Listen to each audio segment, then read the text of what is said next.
and welcome to another Majesty deck list discussion. And today we are looking at, finally, Crest Chronojet. I finally got everything that I wanted to. I've nailed the deck down as best that I wanted it to. So guys, if you like what you see, subscribe, like the video, comment down below, and let's get into it. So first we're running 1 copy of the Chronojet and 3 copies of G, because we want the History Collection Stride, and we want to generate extra force markers potentially after the History Collection Stride. You know, G Chronojet's actually good in itself because, you know, it can swing, they can't guard with grade 1s or graders, and whenever you stride on top of it, you get to bottom deck. For 1 CB, you get to bottom deck an opponent's unit, and then whenever you swing, they can't call Sentinels with the V Chronojet. So, great card. Let's move on to the Heal Guardians now. We're running 4 Heal Guardians. We're not running the, you know, the counter charge slash, soul charging ones, because this deck needs more defensive options. It can swing, it can hit like a tank, but its defensive options aren't as amazing as it could be. And plus, you can recycle time. You can recycle them somewhat. But now we're on to the grade 2s. We're running 2 upstream dragons just to get the grade 1s, you know, to the back rows. Then you can time leap more. You can time leap up a lot more. And, you know, it swings like a truck. It's a base 15k whenever you're at GB1. So, awesome. And we are now running 3 Smoke Gear Dragons. 3 Smoke Gear because, again, it's a free 15k beater. And whenever it's on the field, you can discard anything as a grade 3. So that'll be great for a couple of grade 1s that we have in the deck later on. But yeah, Smoke Gear Dragon, great card for kind of offensive pressure. And we are running 3 History Maker Dragons.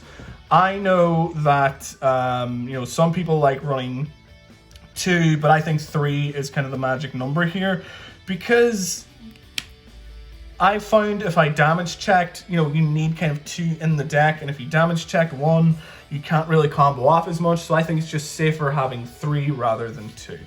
You know, attack on a counter blast, you know, time leap, that's a really strong ability, and you want it. And kind of the main thing that we're getting here is the main grade 1 is Macer Gear Dragon, which can generate you the Crest and draw you an extra card on the, you know, on your first turn. And plus, you know, the Crest gives you 5k for every card face up in your Gzone. And you can choose a grade 3 at the start of your battle phase, and it becomes and it can become grade 0, which is amazing. You know, you can call, if you have to call like a Heal Guardian or something to give yourself damage, if they're damage denying you, you can turn that into a grade 0, then you can time leap climb, which is really, really good. And we're running 4 Lost Gear Dog.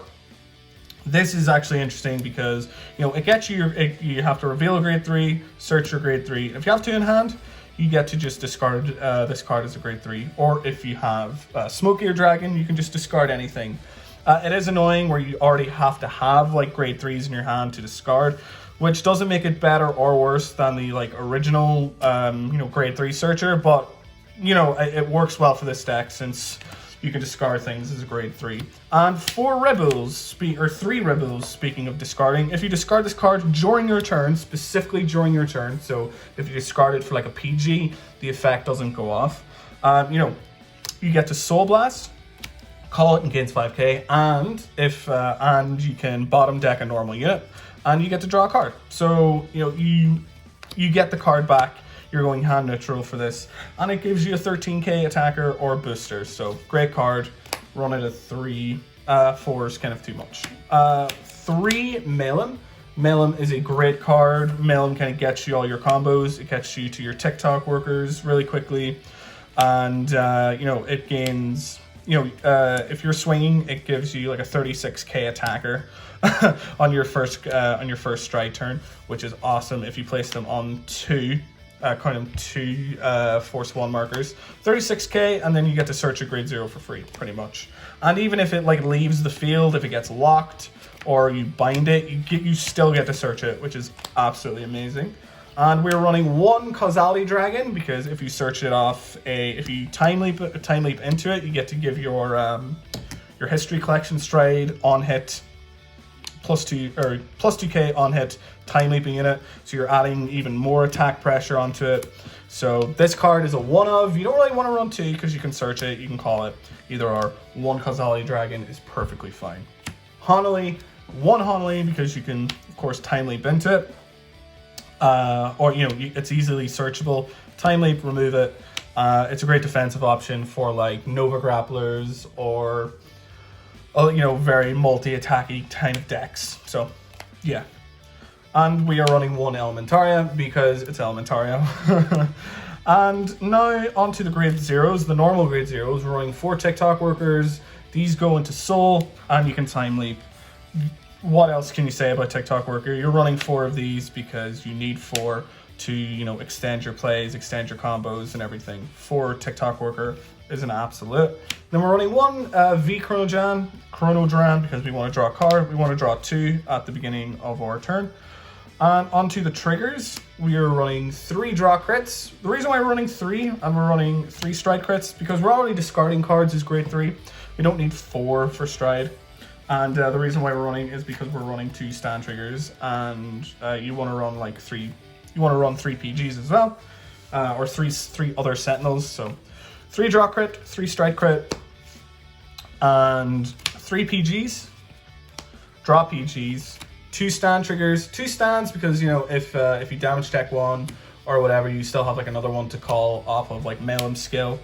Or you can just place it by yourself. And stand triggers are really handy. Like if you have Arrested History Maker Dragon, you can just restand it, and you can and if you have CB, you get to time leap once more. So it's a great attack extender also.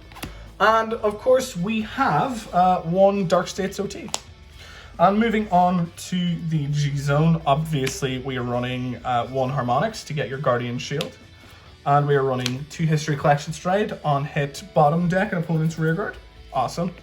And it generates you 2 Force 1 markers. And we're running 2 Gear Groovy.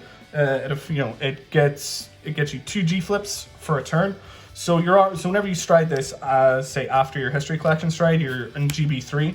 So you get to do the GB2. You get to do the GB3 skill first. So bottom deck, you get to G flip a card. Then you can activate either or. Personally, I would G flip a next stage first, and then you can go. Then you can G flip the Gear Groovy to copy the auto abilities of 2 Gear Dragons. Potentially you'd probably want to do this probably after. But anyway, great card. And we're running 2 Highbrow Steam Shilshma. I have no idea how to pronounce it, but it's this. I'll show you the name here. And yes, this card's absolutely fantastic. It extends your plays like nothing else, and so whenever this attacks, bind a card in your front row, so you can bind like a History Maker or something, and then you can G flip. It gets you more cards face up in the G zone, and you get to call two cards from your bind zone. So while you're time leaping, you're going to have cards built up, and you get to call another History Maker Dragon or another Causality or another Upstream. You get to call like 2 anything, place them anywhere, and your front row gains 10k. And of course, whenever this card's face up in the G zone and your grade 3 or greater Vanguard or rear guard attack, so if you manage to time leap into a grade 3, you get to call this card to a rear guard circle, which is fantastic. So that this stays there, so you're getting a 15k rear guard for essentially free. So it's amazing. 1 History Build Dragon. History Build Dragon gives whenever it's face up in the G zone, gives all of your all your time units with time leap 3k, and Soul Blast whenever it attacks, time leap all of your rear guards. So if this is kind of one last inch effort to kind of really do a big swing. Next stage, you're not really going to stride into next stage, you're going to G flip it, but yes, you get to get 2 Vanguard swings with next stage, which is amazing. D next stage, you're not running G next stage anymore. I tried running 2, like 3, like 1D and then 2G, but it's pointless. There's more space if you take out the 2G. Fate Rider Dragon, this just gives you a huge number, it gets you G flips. You get to quote unquote time leap, like the D version of time leap where you bottom deck something. But yes, this is great as well. You get to swing, you get it's going to gain like 40k or whatever whenever you swing with Fate Rider. And now on to the G guards. Bearlock is essentially a free generation guard if you manage to bind like grade 3 or, you know, up to grade 3s, you know, when it gains 5k for every rear guard that you bind. So let's just say you have like a grade 1 and 2, you bind those and it gains 5k for each one that you bind, and it's a free. So you're running 2 of those as an absolute, and then you're running 2 Heteroid Dragons. You get to bottom deck a problem card. So if they're swinging with like 100 million, 3 critical or whatever, you just get to generation guard this, Soul Blast 1, and they get to potentially call a less dangerous unit. So this is amazing. Heteroid Dragon. And Rafana, this is just a nice kind of, so if you have like a grade 1 that you're like, I'm going to time leap into that later or whatever, you get to bottom deck that, call a grade 0, so you get to get like a TikTok worker on board for your next turn or whatever, and then you know, it gains 10k if you're able to do that. So a nice 25k shield. And finally, we have Eternity Uluru. This just gives you, this can get up to huge numbers. So if you have like 4 or 5 cards in the Gzone, it gains like 25k shield. This could easily get up to like 40, 50, 60k shield, like if you do it at the right moment. Guys, that is the deck. I know I blazed through it, but I'd like to think I got all like the key components of the deck set as quickly as possible. I just want to get this out because finally I like how this deck is constructed. You know, I've been playing around for it for ages. You know, I finally like it the way it is, and I'm just so happy that I managed to get it out. I love this deck. I love Gear Chronicle. I love how it plays. I love the intricacies of like the time leap and when to do it and what to call, and you know, how to get like the most attacks possible out of this. If I have one complaint about this deck, is that it's very, very piece reliant. Like, you don't need the Macer gear, but it really, really helps. I will have another list of like the Time Maiden, like Jet Maiden or whatever you call it, or like Chrono Maiden or whatever you call it. But yeah, which like has less piece reliant things in it. But this is kind of my ideal version of just like Crest Jet. Anyway, guys, if you like what you see, if you like the video, give the video a like. Why not subscribe? And you know, thank you guys so much for watching, and I will see you guys in the next video.